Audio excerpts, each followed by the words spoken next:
Good day mga ka-Paynit Coin. Ngayon naman po ipapakita ko sa inyo paano po natin i-deposit ang ating na-convert na Pine going po sa ating FMC exchanger. Alright, yan po may makikita kayo dyang manage. Click nyo lang po yung manage sa inyo pong dashboard. Then, scroll down lang po kayo. May makikita kayo dyan na address dyan sa may withdraw Pine. Alright. So, pupunta po tayo sa ating exchanger, sa inyo pong FMC exchanger. Okay? Pagpunta po nyo sa exchanger,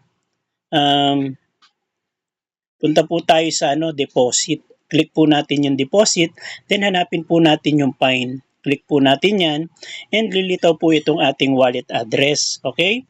I-copy lang po natin ang ating wallet address, then balik po tayo dito sa ating dashboard. Ilalagay lang po natin, i-copy paste po, ipi-paste po natin dito sa withdraw Pine natin, then yung amount ng Pine coin na gusto nating i-deposit papunta sa ating exchanger. So meron ako ditong 934 Pine. Yan po, ang gagawin po natin dyan, less 20 sa ating pong gas fee or transaction fee. So 934 minus 20 is 914. Right? So, yan po yung sa transaction notes, okay lang kahit wala po nakalagay. Ilang po yan. Then, click withdraw. Right? Remember po 20 po ang ililess natin sa ating Pine para sa ating gas fee. Okay? Click withdraw. Yan.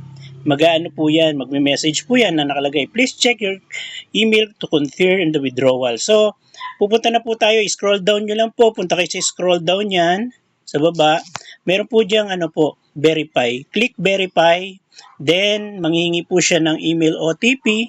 Kaya make sure po na active po yung inyong email na gagamitin para doon po isi-send ang OTP. So, ang OTP po na binigay sa akin is 022350.